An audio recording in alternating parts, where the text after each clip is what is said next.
from Georgia here with my. I guess we're gonna do my top 10 endings, and I'm not sure what the tagline should be, but messed up, tragic, depressing, sad. I don't know. But I've said before in a video, I am drawn to tragedy and good tragedy as it unfolds. And so before I get into number 10, I do want to say I try my best not to piggyback on anyone else. I saw Derek's list, Retro Slasher's list, Matt's list. I think Moods has put a list. I think he put up a list. And so I mean, there's some obvious choices. The Thing, absolutely awesome ending, and things like that. No pun intended. I'm just right now. Halloween, of course, is a great end, and so I tried my best. There's one or two, I think, choices I really couldn't help just because. I mean, it is what it is, and so here's my little spin on endings, I guess. And number 10, I'm going to say number 5 through 1. I really do think, in terms of conveying a character's horror of the situation that they have gone through, this may be, I'm just going to throw it out there, I think this is the best top 5 endings of films of this nature. And please comment and beg to differ if you do. And just want to throw this out again. Thank you, guys, everyone who's commented, who's hit the like button, and who's watched, listened, and I do really, really appreciate it. And you guys are the ones who are inspiring me to do this. I mean, I would take the time to do this. Come up with a list of messed up endings. Yeah, think about it once in a while, but I wouldn't actually go through the trouble of putting it on video. So, thank you, Matt, and of course, Nudes and JP, and everyone, Retro Slasher, Derek, of course, all you guys who take the time out of your busy schedules and sit down and do this stuff. Thank you. And so anyways, here we go. Number 10.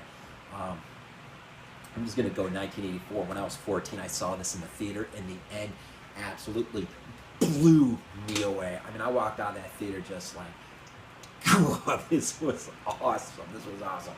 And of course, it is Wes Craven's 1984 Nightmare on Elm Street, and the original. And of course, the end is the very end. I just wonder more from Nancy's perspective, what she saw per se, what she thought. The viewer, we see one thing, but I wonder more what she saw in totality to what we saw, in from a cinematic point of view or just a fictional point of view. But number 10, I saw this in the theater, and man, the end absolutely blew me away. By the way, I will try my best to stay spoiler free. Number 9, I did want to hit up some Argento, and so I went with his 1987 Opera. Now that may seem like a weird choice if you're really familiar with Argento, but I don't know. There's something weird about the end. It's almost kind of like a twisted version of, like, I don't know how Sound of Music should have ended or something. I mean, just the backdrop to what is happening, the music, and then the very, very end. Just kind of a weird twist on her character, Betty, on Betty's character towards the end. You're not sure just how screwed up she really is inside. I mean, she, you just don't know. I mean, it's kind of makes you really wonder about that. But Dario Argento's Opera, what an absolute film to go to watch. That was number 9. Number 8, Joe Dante's from 1981, The Howling. And I'm just thinking about Karen. I'm thinking about the very end.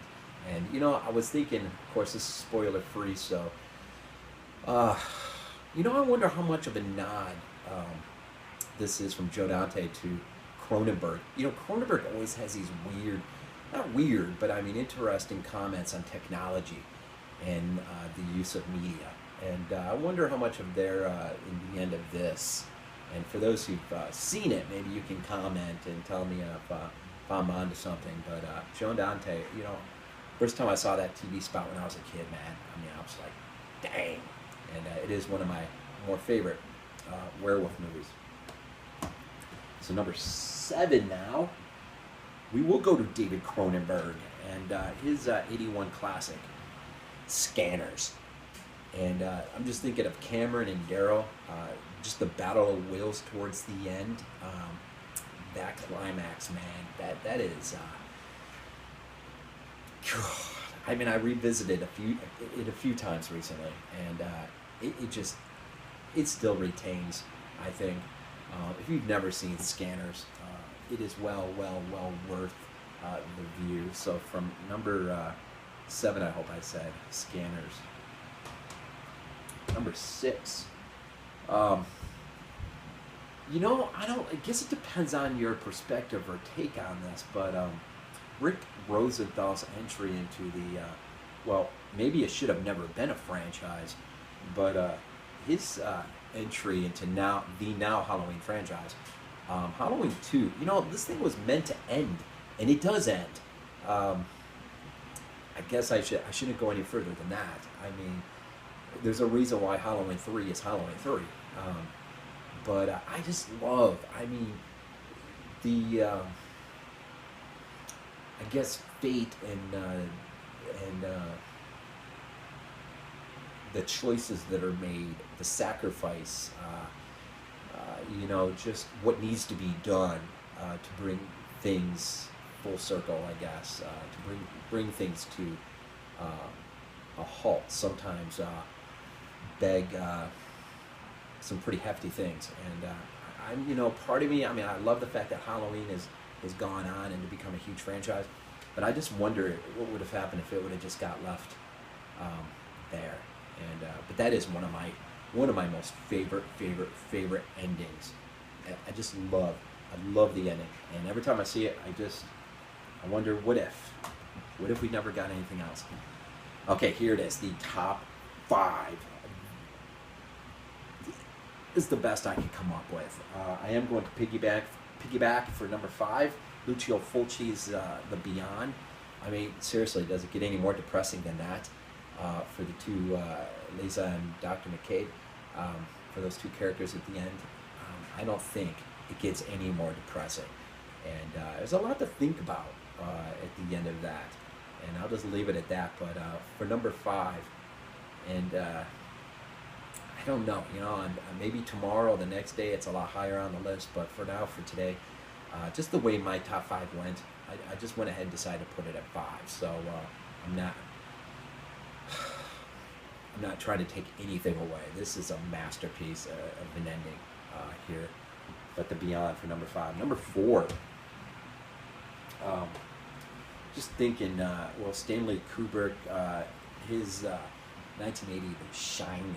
And I'm just thinking, you know, is there another movie that, I mean, between Wendy and Jack and Wendy and Danny and Jack and Danny, and I mean, it's just the you know, how the relationship of those three just spirals out of control towards the end, and the very end is there's a lot to ponder and think about too. And you know, I guess I'll just segue into number 3. But being a Stephen King, I know Stephen King was not a fan of this, and but Stephen King did approve of the next my number 3, which I think Matt pointed out in his video, which is weird because, you know, I think just for the reason why I think this is effective and how Kubrick envisioned this in terms of the impact the hotel has on Jack. Same as Frank Darabont. Well, there, I'm just gonna let it out of the bag there. The Mist. We'll just segue in. The Mist being at number 3. You know, I mean, Darabont had, you know, he had a certain thing in his mind, and Stephen King saw it, and you know, and he approved. But he didn't have this, which is weird because I just think I think this is more effective.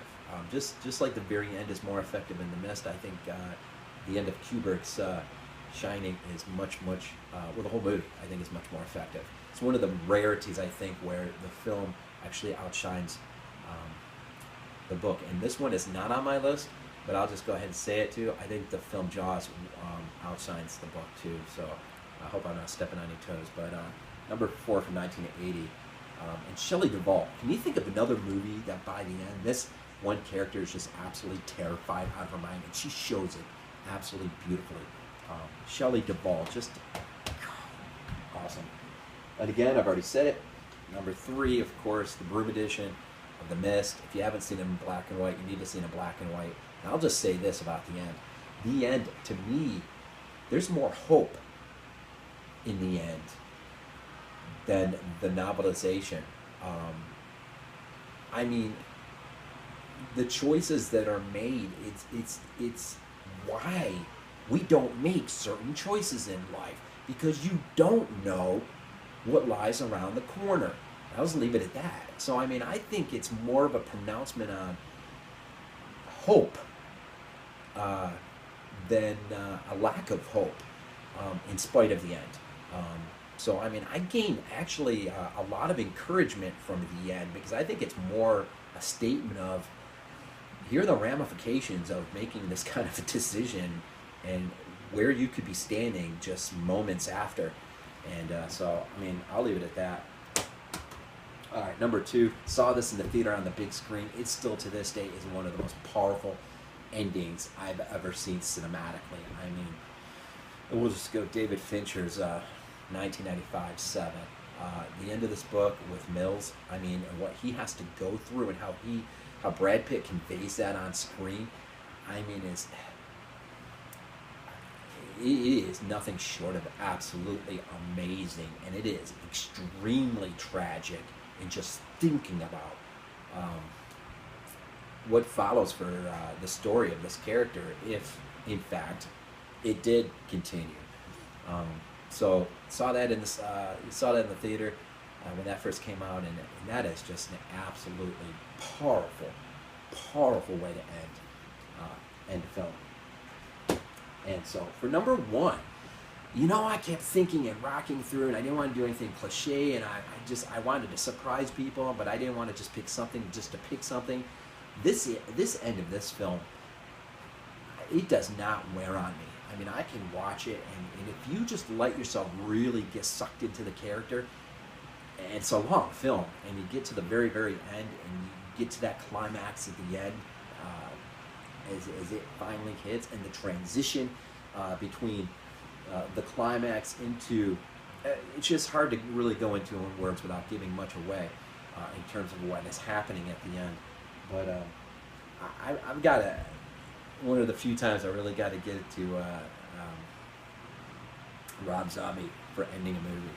His Halloween, the end of that film is just absolutely, it brings you, it really does bring you full circle from the beginning of the film to the very end of the film. And that's, he relishes, I think, in watching character get broken down, and what becomes of that character once it's broken down. And that is, the end of this movie is just absolutely breathtaking. And you can just hate on it or disagree, but for me it's subjective. That end to his entry is it is about as tragic as it can be for a character. That's of course my ticket to when I saw it on the big screen. So there's it, my number 10 or top 10. Let's see, here we got number 1 being Zombies Halloween, and then number 2 Seven, number 3 The Mist, number 4 Shining, number 5 The Beyond, number 6 Halloween 2, number 7 Scanners, number 8 The Hallowing, number 9 Dario Argento's Opera, and of course number 10 A Nightmare on Elm Street, Wes Craven. My top 10, I don't know, favorites, most impactful, powerful, tragic endings, cinematically. There it is. That's my top 10. So there it is. So VHS 82 apostrophe. Hit the like if you like. Leave a comment. Something I said. Take me to task, I guess. Anyways, it's Saturday, so continue to roll and enjoy your weekend. And as always, go Bills.